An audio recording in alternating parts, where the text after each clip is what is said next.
Bem-vindo ao programa Direito e Globalização. Este programa é uma realização da sua TV aberta de São Paulo.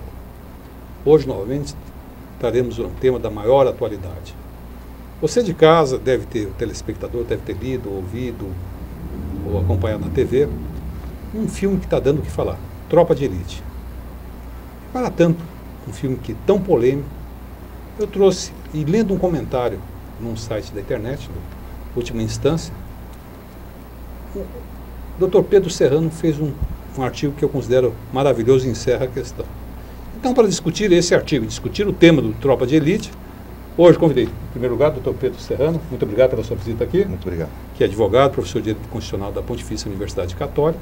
Também nosso amigo, também já veio aqui no nosso programa, o Dr. Hélio Bicudo, que, entre outros títulos, de ser advogado, ex-presidente da Comissão de Direitos Humanos da OEA, Organização dos Estados Americanos, e também Dr. Antônio Gonçalves, que é professor e advogado.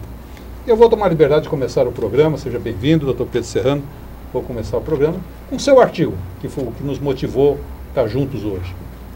Queria que desse para o pessoal de casa um briefing do que o senhor falou sobre o filme Tropa de Elite.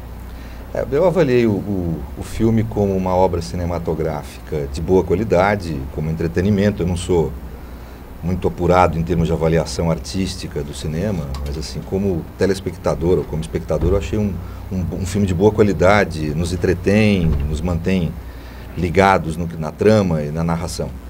É um filme narrativo, onde o ponto de vista assumido é o ponto de vista dos oficiais do BOP, aquela organização do Rio de Janeiro, semelhante à nossa rota aqui em São Paulo, né, que tem por função ser uma tropa de elite dentro da Polícia do Rio. O filme, não obstante, assume um ponto de vista claro, vamos dizer, em favor dos valores que os oficiais do BOP constroem sua visão de mundo.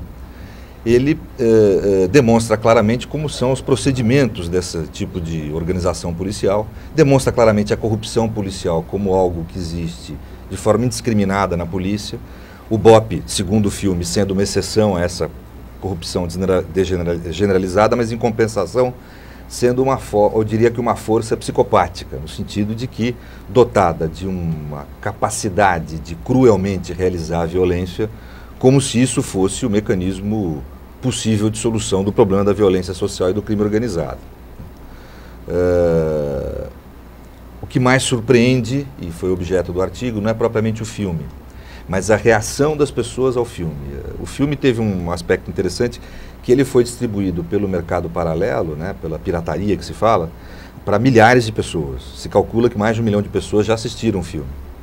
Então, no Rio de Janeiro, na medida em, por exemplo, que houve o desfile de 7 de setembro, o BOP foi aplaudido em praça pública, né? No jogo de futebol, lá do Flamengo, o grito de guerra da torcida era um grito que remetia ao filme, né? Na internet hoje você vê uma série de piadas, já o brasileiro é muito alegre, folclórico, as coisas, já, né, parodiando o Capitão Nascimento e tal, mas a realidade é que o povo, vamos dizer, aplaudia o ato de violência da polícia, quer dizer, e isso eu diria para você até que de forma indiscriminada, quer dizer, eu diria que há nesse aplauso uma visão neofascista, que acaba se tornando hegemônica na nossa sociedade, e o maior sinal de hegemonia é que forças que tradicionalmente não têm alinhamento com uma visão fascista de mundo acabam cedendo e vacilando a esse tipo de posição, né, por conta do caráter hegemônico que ela passa a assumir na sociedade. Então, forças de esquerda, por exemplo, que tradicionalmente sempre se colocou em favor dos direitos humanos e por um procedimento mais racional do Estado na sua atividade de persecução criminal, acabam se alinhando ou cedendo, fazendo concessões a esse tipo de visão. Mas isso seria um oportunismo circunstancial ou seria que realmente essa visão hegemônica está penetrando esses... Eu acho que há um fenômeno de hegemonia. Eu tenho aí uma análise um pouco, vamos dizer, gramsciana do fenômeno. Quer dizer, a sociedade, ela não... Tem muita gente que defende a ideia de que as ideias se organizam a partir das classes. Eu acho que não. Acho que as classes se organizam a partir das ideias, né?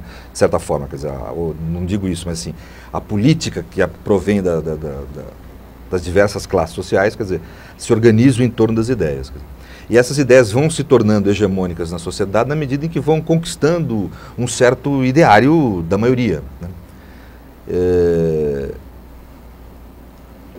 É uma ideia hegemônica, ela não é absoluta. Sempre vai haver aqueles que vão ser oposição àquele conjunto de ideário, aquele ideário hegemônico. Sempre vai haver aquelas forças de oposição. Mas o maior sinal de que se passa um determinado conjunto de ideias, deixa de ser minoritário e passa a ser hegemônico, é o fato exatamente dos opositores passarem a fazer concessões, né?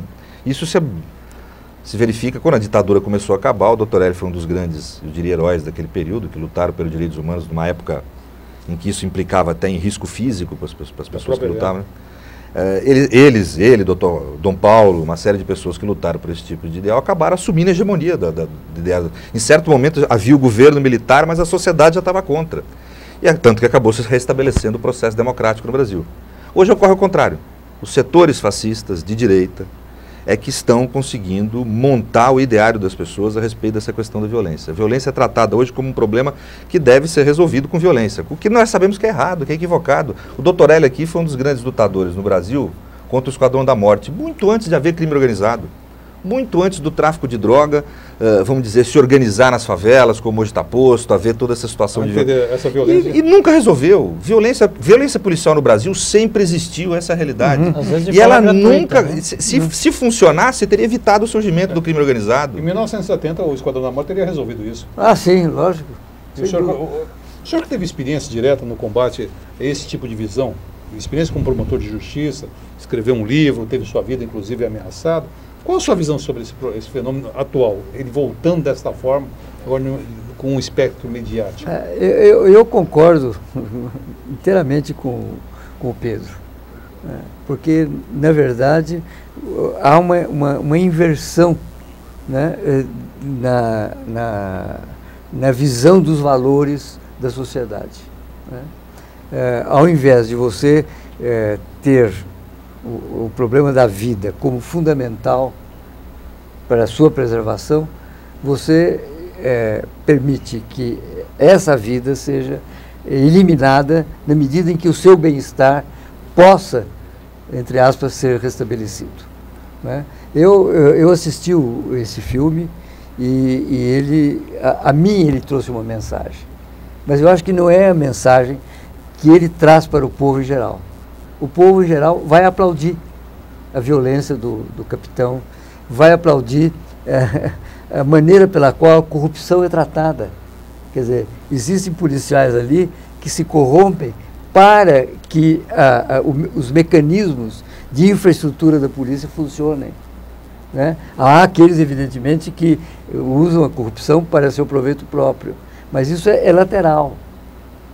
O fundamental que se mostra à população não, eles estão obtendo dinheiro do jogo do bicho, mas eles estão querendo transformar a frota da polícia, né, num instrumento realmente eficaz. Só que eles não correlacionam o jogo do bicho com a droga, com a violência. Exatamente, né? Então, quer dizer, eu acho que do ponto de vista nosso, né, das pessoas que lidam com essa questão da violência, o filme, eu acho que é altamente positivo porque mostra a violência. Doutor Hélio, o senhor tocou num ponto importante, porque o capitão, ele, ao mesmo tempo que ele é extremamente violento, no filme ele também é retratado como uma pessoa íntegra, exatamente, que preza a família. Mas você sabe que isso é um fato que já ocorreu no Brasil e que ocorre, né? O torturador, ele faz a tortura como uma obrigação funcional. Ele é absorvido pela sociedade? E depois, quando ele chega em casa, ele é outra pessoa, né? Então, ele trata a mulher, trata os filhos de uma maneira completamente diferente. É apenas um personagem. Porque ele vai exercer a sua função como um agente do Estado, né, que o obriga a cometer atos de tortura e outros atos de eliminação que ele comete, né? Eu acho que isso é a fisionomia do policial hoje, né? Ele tortura, mas dentro de casa ele é outra pessoa. Será que não se contamina? Não acho que contamina. Ele procura, agora, a família, nesse caso, por exemplo, do capitão, a mulher vai tomando consciência do que realmente ele é. Ela vai se assustando, né? E ela, no fim, ela sai de casa com a filha e deixa ele sozinho. Ele fica abandonado, só. É um homem só. Agora, no caso desse O senhor falou da pirataria no começo do programa. Eu vou ter que caçar a tua palavra agora, que a gente está com o tempo encerrado. Mas guarda a pergunta que no próximo bloco a gente volta. E aguardo vocês no segundo próximo bloco do programa Direito e Globalização. Até lá e obrigado por enquanto.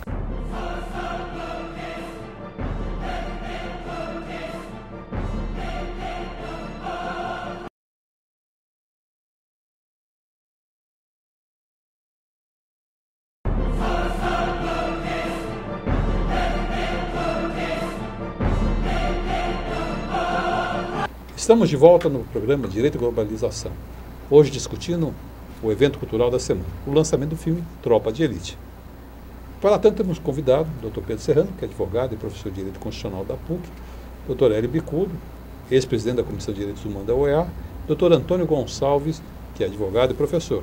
E no último bloco, ou no primeiro bloco, eu interrompi caçando sua palavra. Devolvo a palavra agora. Muito obrigado. Dr. Pedro, perguntava para o senhor, nesse fenômeno da cópia pirata, que o senhor falou que milhares de pessoas já viram o filme, existe também uma versão anterior à que foi lançada, ou que será lançada agora, que haviam cenas de maior violência, inclusive. Então, essa banalização da violência na mídia foi propalada assim em termos absurdos, não é verdade? Eu acho que a banalização da violência não existe no filme. A banalização da violência, infelizmente, existe na realidade que a gente vive. Vive na sociedade. Né? Que existe na sociedade. O filme retrata isso. Eu não acho que possa haver crítica ao filme. Eu acho que tem que haver crítica à realidade social que nós estamos vivendo. Né? Na verdade, o filme retrata isso. Veja, direitos humanos, né? Todo mundo tem um certo preconceito hoje em dia, até por conta desse processo hegemônico, com relação à expressão. Mas o que são os direitos humanos? Eles não foram construídos por comunistas. Os direitos humanos foram constituídos por liberais capitalistas, quer dizer, eles nasceram na Revolução Francesa. No processo de Revolução Francesa e Revolução Americana. É uma ideia de que você preservar o indivíduo da ação do Estado, é uma chamada liberdade negativa. O Estado não pode, vamos dizer, interferir naquela esfera de liberdade dos indivíduos. No tocante à violência policial, existem outros direitos humanos que podem surgir divergências, por exemplo, entre esquerda e direita. Mas no tocante à violência policial é universal, não é uma questão de esquerda e direita, é uma questão de ser ou não civilizado, de pertencer ou não a essa civilização que nós estamos. O que está ocorrendo no país, quando põe a tortura como algo não apenas passível de discussão, mas como algo que pode ser aceito como forma de apuração criminal, o que nós estamos fazendo é rompendo com a civilização a que nós pertencemos. Nós estamos voltando atrás, nós estamos entrando para a idade da caverna, quer dizer, é um método que não soluciona, isso está mais do que comprovado, nós sabemos disso, porque se fosse solucionar, o crime organizado nem teria surgido. Então, é uma ilusão que se cria de que achar que isso aí soluciona alguma coisa, né? Não soluciona. E segundo, é um método que atenta contra os valores mínimos que nós defendemos como seres humanos. Quer dizer, quando se fala em direitos humanos para bandido, é para bandido também, é para qualquer ser humano. Quando se fala... Parece que o bandido ele é alheio à realidade. Quando os setores do BOP, ou da polícia, ou fora da polícia, na sociedade, defendem a ideia de que pelo fato do sujeito ter cometido um crime, ou ser acusado apenas de ter cometido um crime, ele não tem direito a esses direitos mínimos do ser humano, então estamos criando uma outra categoria de seres humanos. Nós estamos voltando à época da escravidão, onde o ser humano era coisa, onde uma parcela da humanidade era coisa. Não tinha nem alma. Não tinha nem alma. Quer dizer, na realidade, nós estamos criando uma segunda categoria de pessoas. E é natural, me desculpem, que a segunda categoria de pessoas se revolte. E haja com violência. Claro. Olha, então isso só alimenta a violência em vez de resolver ela. Olha, veja, Pedro, veja vocês, essa questão, por exemplo, da violência praticada para justificar a existência da polícia. O Esquadrão da Morte foi mais ou menos isso. Quer dizer, como havia um dito aumento da criminalidade, o Esquadrão da Morte surgiu como o fator de diminuição dessa criminalidade, como? Eliminando pessoas. Ainda há pouco tempo nós tivemos em São Paulo um episódio, não é, que mostra claramente como a polícia atua para que ela mantenha as características de uma polícia de segurança. É o caso, por exemplo, da chacina do Castelinho, quando 12 pessoas foram chacinadas pela polícia sem absolutamente poderem se defender, né, numa atuação montada pela própria polícia. Então, quer dizer, o que se vê nesse filme é exatamente o retrato do que é a polícia brasileira, desde o treinamento para a morte até atuação para a eliminação de pessoas. E há um problema muito sério também, que eu acho que deve ser colocado aqui, é que quando nós advogamos a tese que a violência resolve todo problema, nós nos excluímos do problema, até ele nos atingir. Exatamente. Porque ele acaba atingindo, porque se você elege um grupo, seja ele qual for, incorruptível, entre aspas, e que tenha nas suas mãos direito de vida e morte sobre outro cidadão, ele acaba com aquele, pode acabar com você também como cidadão. Por quê? Exatamente. Não deve satisfação a ninguém, não existe um marco que regula a atuação desses grupos. Então é muito complicado lidar com isso. E a violência e a morte, a solução, em momento algum, em lugar nenhum do mundo resolveu. Se a violência resolvesse o problema, não existia Iraque. O Iraque já estava, os Estados Unidos já tinha acabado, porque mais violência que foi cometida contra aquele povo, bombardeio indiscriminado, tropas americanas altamente treinadas, que põem o BOP a dever, aquelas prisões, então tinha resolvido, acabou, não precisa. Mas é engraçado como a população brasileira reage de uma forma diferente. Porque não é raro você ver pessoas falando, eu tenho saudade do tempo dos militares. Exatamente. E o pior, do tempo da rota, as pessoas falam, a polícia de hoje é muito mole. Eu adorava quando tinha a rota, que eles chegavam, primeiro eles matavam, depois perguntavam. Porque nunca pegaram um parente deles. Exatamente. Exato. É que o ser humano também tem uma característica, quando a gente vai memorizar os fenômenos do passado da nossa vida, a gente esquece do que é ruim, né? Eu estava falando para vocês que eu já tive 2 casamentos, né? Eu não me recordo dos momentos ruins que eu vivi, mas com certeza vivi, porque eu separei, né? Mas a gente vai esquecendo. Quer dizer, então as pessoas às vezes esquecem, né? E principalmente quem não viveu aquele período, né? Esquece do que foi a ditadura, da crueldade que foi. E você vê como há uma inversão de valores. A corrupção é posta na lógica, não do filme, na lógica da comunidade, como algo pior do que o homicídio e a tortura. Quando, na realidade, a pior forma de corrupção, no sentido amplo da palavra, de quem se corrompe e abusa no exercício do poder estatal, é exatamente você matar o ser humano, você torturar. Não há coisa pior do que isso. Não há um crime maior do que você. Não há um crime maior. Quer dizer, eu prefiro 10 vezes ser achacado por um policial do que ser torturado ou morto. Isso é evidência, quer dizer, não tem... Olha, esse caso, por exemplo, nós estamos, não digo comemorando, mas nós estamos lembrando, né, hoje, a invasão da PUC pela polícia. Verdade. Nós estamos lembrando a chacina, foi homenageado lá a chacina do Carandiru. Né? Quando as pessoas foram dar o seu apoio, né, em frente ao edifício da Rota, né, para aquilo que aconteceu, né, da chacina de 111, que provavelmente são muito mais do que 111 pessoas. Eles queriam que matassem mais, na verdade. Exatamente, né? E mataram mais. Mas não se tem a prova material, mas que a evidência... tudo indica que aconteceu isso, né? Então, quer dizer, eu acho que a gente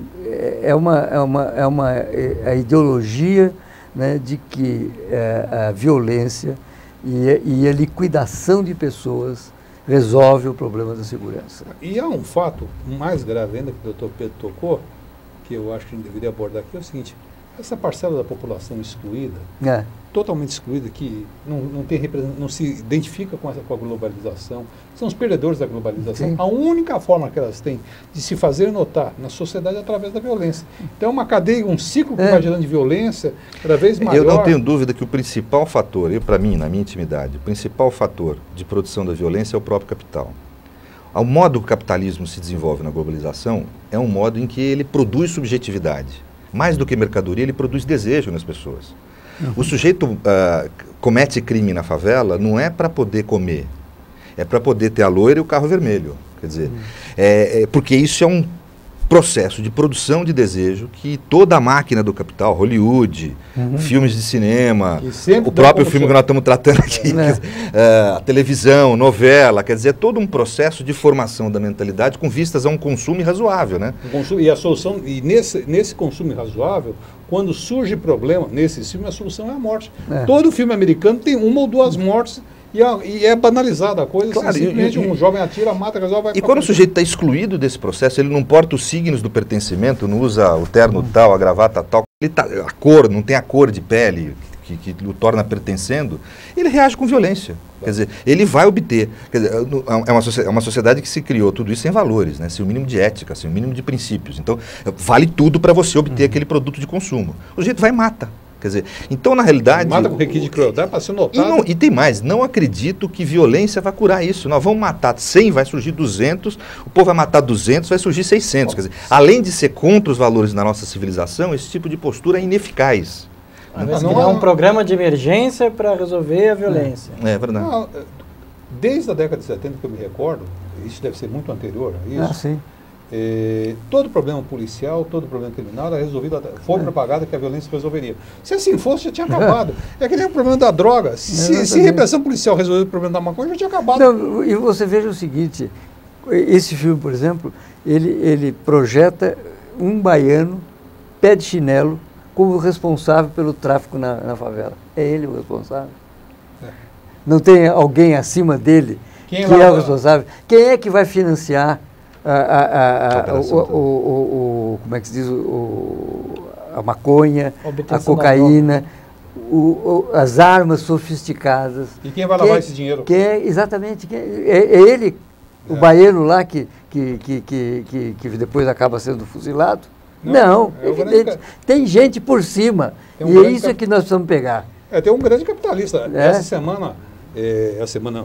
Esse mês agora foi preso, esse mês ou 2 meses atrás, foi pego um mega traficante colombiano. E vez por outra solta que são os responsáveis aí pelos crimes. Ninguém se mantém, ninguém consegue produzir um volume de dinheiro como aquele, sem ter uma infraestrutura por trás. E vamos encerrando esse segundo bloco por aqui e aguardo vocês no terceiro e próximo bloco do programa Direito e Globalização.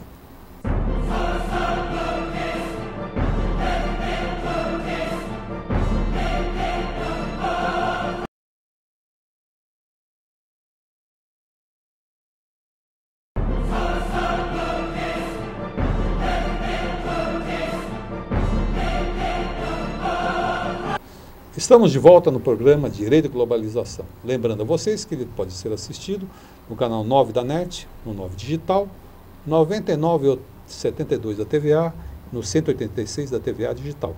Também na internet, pelo site www.ultimainstancia.com.br. Nós chegamos num momento crítico do programa, que vamos botar o dedo na ferida. O doutor Hélio falava daquela pessoa que se encontra na favela, que no final paga com a vida o tráfico. Aí, doutor Pedro, e doutor Hélio, doutor Antônio, eu vou lançar uma pergunta aqui para o debate. Esse crime, o tráfico, hoje, é aquele tráfico que nós conhecemos na década de 60 e 70? Ou esse crime virou um crime empresarial, organizado, uma sociedade corporativa? Como é possível subir no morro tantas armas? Tanto dinheiro? Eu creio que o que caracteriza o crime organizado é exatamente o fato dele ser um crime empresa. Ele é um crime empreendimento, né? Quer dizer, é uma organização de caráter hierárquico, com funções detalhadas, com uma estrutura, né? E essa organização atua, né? Quer dizer, tanto que eu acho que as formas de combate a ele na conjuntura, quer dizer, elas vão obviamente ter que ter uma dupla mão. Primeiro, nós temos que combater a injustiça social. Esse é o grande mecanismo de você tirar a base do tráfico. Uma segunda medida que eu acho fundamental é diminuir o direito penal. Quer dizer, você tem que tratar como crime aquele mínimo necessário. Eu não acho, por exemplo, que consumir droga possa ser tido como crime. Até acho inconstitucional considerar crime o consumo de substância entorpecente. Porque quando a Constituição fala que todo mundo pode fazer o que não tiver proibido em lei, inciso 2 do artigo 5º, né, há também implicitamente uma determinação de que a própria lei só pode estabelecer limitações à liberdade do indivíduo se feito com base no direito do terceiro ou no direito de sociedade. O Estado não pode querer interferir na forma como a pessoa gerencia seu corpo. Se a substância faz mal, comunicar dele, faz mal, deixa, se ele quer tomar, ele toma. Agora, nós ficamos alimentando toda essa estrutura de organização criminosa porque damos para ele um grande mercado para ele operar, que é o mercado da droga, é o mercado do entorpecimento. Né? E acho que, por terceiro, tem que haver o combate, mas dentro dos limites da Constituição. Nós não podemos entregar os nossos valores como civilização achando que com violência absurda e ilimitada nós vamos conseguir resolver. Nós não vamos resolver provavelmente a questão do crime organizado. Como não resolvemos até hoje. Como não resolveu até hoje. E vamos criar outros tipos de problemas como estamos criando. Nós estamos transformando as melhores forças da nossa polícia em forças psicóticas. O doutor Hélio falava, como é que o cara consegue chegar em casa e ser um cara manso com a família, etc. Tal, e lá fora. Ele começa a desenvolver esquizofrenia, duas personalidades, dois seres humanos. Ele se psicopatiza. Quer dizer, nós estamos endoecendo os nossos policiais. Nós estamos transformando eles em cães de guerra, como eles mesmos se imputam. Quer dizer, em animais que vão matar as pessoas. Quer dizer, e com isso vão perdendo o link com o que eles têm de humanidade. E se revoltam com o sistema por ganharem mal também, não serem reconhecidos e serem tratados como amigo dos bandidos. Isso, o filme é interessante, ele mostra um pouco esse caminho de como o sujeito, que é um sujeito de classe média C, da periferia, vai para a faculdade de Direito, que o principal personagem não é o Capitão Nascimento, no fundo, é os aspirantes, que você vê o caminho deles para a violência. Como é que a última cena do filme é o aspirante matando o traficante. Exatamente. Quer dizer, e o Capitão Nascimento, quer dizer, querendo dizer, agora virou policial. Quer dizer, na hora que ele comete um homicídio, a sangue frio, com uma pessoa entregue, sem arma nenhuma, tá lá, exatamente. Ele vai e mata, ele está pronto para ser policial. Quer dizer, ele está psicopatizado, virou um homicida, virou um bandido também. Mas o que eu insisto um pouco é que a coisa não pode parar no baiano que foi morto. Porque ele não tem a capacidade econômica para fazer o tráfico como ele é feito na favela. Isso tem gente por cima. Sem dúvida. E por que a polícia não busca essa gente, o Ministério Público não busca essa gente? Quem são os grandes investidores que permitem exatamente, grandes partidas de exatamente. cocaína para trazer para a favela? Isso é que nós temos que ver. Porque não é o pé de chinelo que está ali, né, que ele é o instrumento. Mas quem é que usa o instrumento? Nós não chegamos lá ainda. Não chegamos porque não queremos chegar. Mas a nossa lei é adequada, doutor, para isso? Mas eu acho que não é nenhum problema legal, é um problema de instrumentalização. Exatamente. Nós temos, por exemplo, instrumentos hoje. O COAF, nós temos a CPMF, que é fazer movimentação financeira. COAF, o COAF e a CPMF e a inteligência, você derruba isso. Você tem escuta eletrônica, você tem uma polícia aparelhada, você tem supercomputador que acaba fazendo arapongagem. Uma coisa, você me deu um exemplo que é importante, que eu queria ressaltar. A Polícia Federal tem passado por um processo profundo de transformação. Ela tem passado a investigar, ela minorou muito o seu comportamento de violência, com todos os equívocos que ela possa ter, que nós sabemos quais são. A realidade é que a Polícia Federal se republicanizou nos últimos anos, né? Nos 2 últimos governos, eu diria. Ela tem produzido muito mais resultado que a violência do BOP. Claro. Ela ampliou os resultados dela, nós vemos isso na mídia, ela ampliou os resultados na medida em que ela caminhou para o lado racional da investigação, na medida em que ela passou a usar mecanismos eletrônicos, mecanismos modernos de investigação, racionalização, contratou gente preparada, passou a pagar bem seus agentes. Quer dizer, então, esse conjunto de medidas transformou a polícia num instrumento muito mais eficaz do que a época em que, nós sabemos, a Polícia Federal torturava, batia. Quer dizer, então, a Polícia Federal, ela é muito mais eficiente que o BOP. Porque, na realidade, os métodos que elas utilizam, que são métodos racionais republicanos, são também muito mais eficientes que o método da violência e do fascismo. O fascismo, a violência, nunca resolveu problema em nenhum lugar, em nenhuma parte do mundo. Ao contrário, criou vários. Hoje a Polícia Federal, ao se equipar, com as críticas que nós temos, tem que ser criticada assim para melhorar. Ao criticar, nós estamos exercendo o direito republicano de cidadão em transformar uma polícia em uma coisa melhor, aquilo que a gente deseja. Isso ainda melhorou bastante. Mas escuta assim. Pede autorização judicial, faz escuta. Vai na CPMF, vai no COAF, segue a movimentação financeira do indivíduo. Só assim você vai combater com arma. E também eu queria até endossar uma opinião sua, que é a minha também, é o seguinte. Eu sou totalmente, embora seja pai de 2 filhos, adolescentes ou saindo da adolescência, sou totalmente, rigorosamente a favor de descriminalização da droga. Eu não faço apologia à droga. Mas deixar do jeito que está, você só está favorecendo o traficante, a corrupção, a violência, uma meia dúzia. Hoje estou completamente convencido disso. É o que aconteceu nos Estados Unidos com a lei seca. Foi. Exatamente. Na medida que você acabou com a lei seca, você acabou com os gangues, né? Tipo chefão. Capone. Tipo, né? O Al Capone e tal, acabou. E aqui no Brasil eu acho que existe por trás do baiano gente muito grossa metida no tráfico. Não tem dúvida. Não, a Holanda é um exemplo claro nessa questão da droga, que não, depois que se liberalizou a droga, não houve um aumento absurdo do consumo. Pelo contrário, eu estive discutindo com autoridades públicas da Holanda, porque lá residi uma época. Na verdade é o seguinte, tiveram 2 efeitos. Primeiro, você trouxe à luz do dia um problema, e você pôde fiscalizar o problema. E segundo, você conseguiu, dessa forma, atender aquela demanda que realmente precisa de tratamento médico, você ofereceu, colocou o Estado para dar atendimento àquelas pessoas que realmente necessitam. Então, tirou da prostituição os jovens, garotas que iam se prostituir para obter dinheiro para a droga. E transformou, trouxe a realidade e discutir com a sociedade. E eu, particularmente, eu tenho uma questão de valor nisso, é mais do que uma questão. Eu posso até discutir se é útil ou não se liberar ou se descriminalizar o comércio de droga. Mas o uso de droga é uma intervenção indevida do Estado na forma como o indivíduo administra seu corpo. Quando eu fumo uma maconha, quando eu bebo um uísque, quando eu faço qualquer uma dessas condutas, porque aqui entre nós álcool e maconha não são muito diferentes entre si, eu não estou ofendendo o direito de ninguém. Eu não estou entrando, intervindo em nada do estado natural, do estado de preservação da pessoa, de ninguém. Quer dizer, o Estado não tem esse direito. Uma sociedade é fundamento dos direitos humanos. Quer dizer, uma sociedade, um Estado que tenha limites republicanos, legais, um Estado de direito, não pode interferir na forma como o indivíduo administra seu corpo. Aliás, o Estado, o que ele tem é responsabilidade de orientar esse indivíduo e dar tratamento para esse indivíduo no caso de saúde pública. Claro, no caso de saúde, sim. O cidadão, por exemplo, qual a droga que mais mata hoje no trânsito? É o álcool. Claro.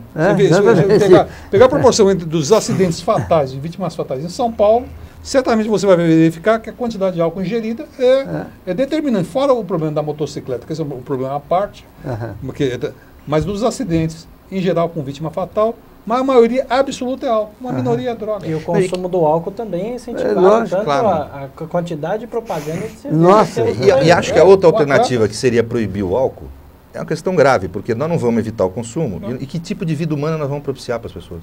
Que tipo de sociedade a gente vai construir? Onde a pessoa não tem nem autonomia para poder gerenciar seu próprio corpo. Quer dizer, que tipo... Nós vamos gerar uma sociedade ou daquele socialismo do século XX, em que houve a supressão absoluta da liberdade das pessoas, ou uma sociedade neurotizada, doente, fascista. Quer dizer, é isso que nós vamos gerar. Quer dizer, as pessoas têm que ter, a gente tem que conseguir construir um processo social que se traduza no ordenamento jurídico, de preservação da autonomia de vontade das pessoas. E no campo da globalização, da autonomia de vontade dos povos também, que hoje estão absolutamente suprimidos na sua identidade cultural. Os extremos se tocam. Pois é. Quer dizer, a direita e a esquerda se tocam. Nos seus extremos. Eu vou encerrando esse bloco por aqui e chamo vocês para o próximo e último bloco desse programa, que está muito interessante hoje. Obrigado, até lá.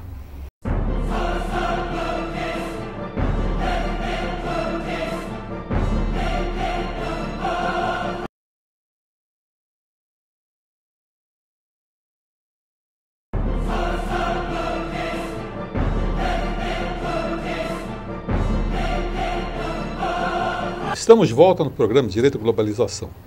Hoje estamos recebendo o Dr. Pedro Serrano, que é advogado e professor de Direito Constitucional da Pontifícia Universidade Católica. Também ao meu lado, Dr. Hélio Bicudo, advogado e ex-presidente da Comissão de Direitos Humanos da Organização dos Estados Americanos, OEA, entre outros títulos. Dr. Antônio Gonçalves, que é advogado e professor. Nós estamos discutindo começamos a discutir o tema do filme Tropa de Elite, a coisa foi tomando volume, e estamos discutindo agora valores mais universais, que são os direitos humanos. E eu gostaria de colocar uma questão assim para o último bloco, que eu acho que é bastante importante, que cada um de nós tem uma trajetória, mas temos algumas concordâncias. E uma crítica que eu acho que merece ser feita, na minha opinião, e eu gostaria de ouvir a opinião de vocês, é que os regimes que nós tivemos de esquerda, e presentemente o regime cubano, não são exemplos ou paradigmas de respeito aos direitos humanos, pelo menos na minha opinião. Então deixo aberto aí para não influenciar quem quer que seja. Eu acho que o regime cubano tem grandes avanços no que diz respeito à medicina, no que diz respeito à rede de assistência social, mas na minha opinião eu acho injustificável 50 anos de governo, uma nova forma de monarquia comunista. Você, meu parecer, me sucede. Então, eu gostaria de ouvir a opinião de ambos. E fiquem bastante livres para discordar ou concordar comigo. Por favor, doutor Pedro. Eu acho que realmente, eu acho que a esquerda deve ao mundo, nós devemos, eu me considero de esquerda totalmente, desde muito jovem. Eu acho que a esquerda deve ao mundo uma explicação a respeito dos nossos crimes, quer dizer, ou os crimes dos nossos agentes, né, das pessoas que ocuparam, titularizaram a função estatal durante longo tempo e submeteram uma parcela da população à oposição, ao cárcere e muitas vezes à morte, à tortura, esse tipo de tratamento, a campos de concentração. Né? Quer dizer, a gente precisa, vamos dizer, assumir isso com caráter de autocrítica para o mundo e a melhor autocrítica é punir os agentes que individualmente foram responsáveis por isso. Eu acredito que o Tribunal Penal Internacional está aí não só para julgar a direita, está aí para julgar a direita que cometeu crimes de genocídio, e também a esquerda.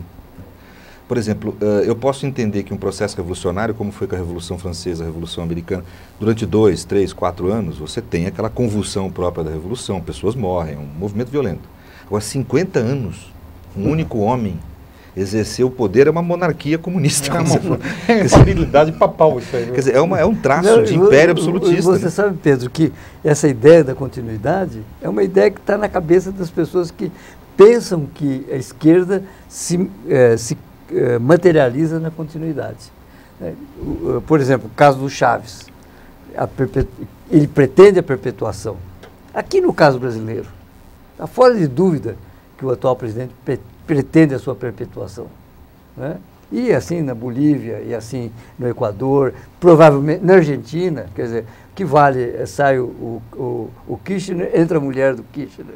Então, quer dizer, a perpetuação no poder é como é que se diz, é aquilo que está completamente divorciado do princípio do Estado de Direito Democrático, que o objetivo é exatamente a renovação no poder das pessoas, quer dizer.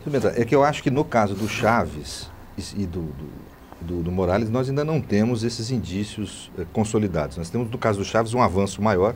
Ele agora instituiu esse negócio de lei delegada. Realmente, eu vejo com desconfiança. Eu ainda defendo o governo Chaves, mas ainda defendo. Quer dizer, agora, acho que realmente ele precisa pôr atenção nessas últimas mudanças que houveram no governo da Venezuela. Agora, no caso de Cuba, no caso da China, no caso desse governo que agora está em questão aí... A da Coreia do Norte? Lá da Coreia do Norte. Da Coreia do Norte tem herdeiro? Tem herdeiro. Só está garantido ali. Só vai botar a coroa no homem. Quer dizer, essas coisas precisam ser assumidas como um processo crítico. Eu acho, nós estamos aqui na presença do Dr. Hélio. O Dr. Hélio foi um campeão da defesa dos direitos humanos na ditadura. Isso é um título que ninguém pode usurpar dele. Ele foi campeão nas maiores dificuldades. Nós tivemos, houveram aqueles que recorreram à luta armada. Foi uma opção, o regime fechou. Mas há uma coisa que eu gostaria de falar e tratar aqui, nesse final de programa, é o seguinte. O capitão Lamarca recentemente foi promovido a general de divisão. Eu fui, particularmente na minha juventude, eu admirei, mas eu fiz uma reflexão, fazendo uma reflexão, eu acho que aquele crime, aquele episódio que ocorreu na caverna do Vale do Ribeira, onde ele matou a coronhada com um soldado, um tenente da Polícia Militar, naquele momento ele se iguala aos torturadores que tanto nós combatemos, que tanto nós... Então eu acho que foi um terrível erro da Comissão de Direitos Humanos, com todo o respeito à luta do capitão, com todo o respeito, mas eu acho que você matar uma pessoa de uma forma covarde como aquela, você se iguala ao seu algoz. E é isso que a gente tem que estar atento para que não se cometa, porque é uma vida, é um ser humano. Talvez houvesse outras maneiras, talvez outras coisas, mas você assumiu o risco. Porque aí é na gênese desse processo que você constrói todo um processo de violência. Mas eu acho que o Lamarca é um ser complexo, né? Por exemplo, Thomas Jefferson era um grande figura da história que tinha escravos, né? Quer dizer, era um democrata. Teve filhos e tem descendentes até hoje. Até hoje com escravos. Quer dizer, todo ser humano tem suas contradições. O Lamarca é um homem que teve, na minha opinião, a coragem de romper com a sua estrutura, com a estrutura do Exército. Em vez de servir a organização burocrática, ele resolveu servir a certos valores. E pagou com a vida dele. Pagou com a vida dele. Não, quanto a esse método... Então, eu acho que ele tem um lado heróico que acaba superando seus eventuais equívocos. Até porque, algo relevante em termos de Estado de Direito, essa situação do Vale do Ribeira não foi apurada. Nós não temos um processo que indique claramente quem fez, como fez, quer dizer, até porque a ditadura quis apagar tudo, né? Quer dizer, eu acho que por isso eu acho que precisaria resgatar tudo daquela época. Precisamos resgatar tudo, inclusive isso. Quando a gente defende, todos nós, aqui da área, vamos dizer, dos direitos humanos, nós defendemos a ideia de que tem que se romper com essa ideia de que a anistia terminou a possibilidade de se apurar o que foi cometido naquela época. A gente quer, inclusive, trazer a esquerda ao tribunal também. Não, é isso que eu quero apurar discutir. Tudo o que aconteceu. Agora, não dá para apurar só o lado do Lamarca. Tem que apurar principalmente dos seus algozes, porque o Lamarca nunca ocupou... mas ele é comunista, transformaria... Ele nunca ocupou a função estatal, ele nunca foi chefe de Estado, ele não tinha o dever de governo. Agora, o outro lado, sim. Eu vou até mais longe. Eu acho que houveram outros crimes também cometidos pela esquerda nesse período. Por exemplo, foram os justiçamentos que a Eliane foi useira e vezeira em fazer, que a gente tem que enfrentar isso. Ou o enforcamento da companheira Elza pelo Partido Comunista na década de 30, que era a mulher do Miranda, secretário-geral, que era simples, uma empregada doméstica, que foi enforcada e executada. Enfim, houveram episódios que nós temos que enfrentar de olhar de frente. É claro que a gente não pode comparar o capitão Lamarca a um torturador. Mas nós temos que fazer isso junto, até agora, o nosso lado, vamos ser objetivos. Todo mundo sabe quem é, você sabe quem é o Lamarca. Agora, quem que são os nossos algozes? Quem que eram os nossos Agora, algozes? Você não sabe quem são as pessoas. Nós estamos roubando do país a história. É, isso que eu ia chegar aí. Quer dizer, nós estamos roubando a nossa história. Aí eu faço uma cobrança pública. Então todo mundo sabe disso que houve com a LN, todo mundo sabe quem era da LN, todo mundo sabe quem era da VPR, todo mundo sabe quem era da Val Palmares. Agora a gente não sabe quem eram os torturadores. Quer dizer, isso não está identificado. Até porque eles, aqui entre nós, quem se esconde é quem tem medo perante a história. Eles estão protegidos. Sabe que cometeu crime. Então tá querendo se proteger, não quer olhar na cara do filho e falar que torturou. Quer dizer, que se submeteu alguém em situação de impotência, um ser humano e tratou de forma cruel. Não quer passar por isso. Agora, então esses homens precisam ser... porque veja, não é um problema de vingança, é um problema do direito que a gente tem como povo de se apropriar da nossa história. Restabelecer a história. Não, e é tal história, sem você estabelecer a história dos dois lados. Dos dois lados. Você não tem paz.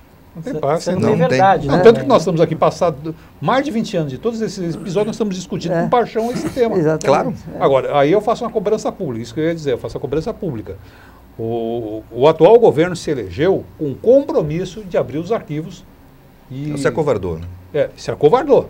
E esse é um compromisso que esse governo assumiu. Eu não votei nesse governo, mas ele assumiu e desejo o maior sucesso empreitado do Tem toda presidente. uma lógica da história do Tem PT. toda uma lógica, incorporou elementos. Eu diria que é uma traição. É a etiologia do que é um comportamento traidor. Quer dizer, eu votei no Lula, voto de novo nele, se tiver o mesmo quadro que teve na última eleição. Acho ele 10 vezes melhor que o Alckmin, minha opinião pessoal. Mas eu acho que ele traiu. O presidente da República traiu toda uma história.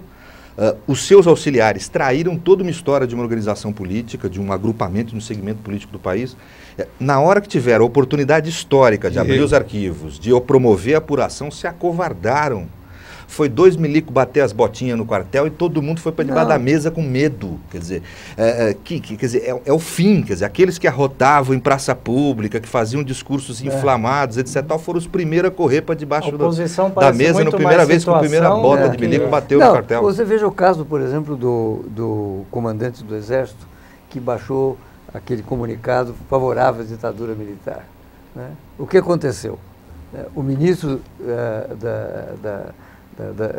da Defesa quis puni-lo e não pôde puni-lo e por isso saiu do comando desse perdeu a ministério. autoridade, né? Quer dizer, mas quem não permitiu que ele fosse punido? Foi o presidente. O presidente da República. Que é o comandante em chefe Exatamente. das Forças Armadas. Então, quer dizer, essas coisas precisam vir,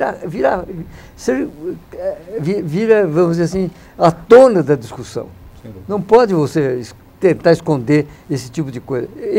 Esse documento agora, esse livro, que foi exibido para um número restrito de pessoas. Você não consegue ler esse livro. Que livro o senhor está citando? Esse livro que fala sobre a atuação, não é, da ditadura militar com relação às pessoas desaparecidas, as pessoas que foram eliminadas, e que foi publicado pela Secretaria Nacional de Direitos Humanos. Onde é que está esse livro? Não se sabe. Gente, a conversa está ótima, mas nós temos aqui uma ditadura, essa até hoje não consegui derrubar, que é a ditadura do tempo e do limite. Então eu vou dar 30 segundos para cada um, começando com o Dr. Hélio. Doutor, muito obrigado.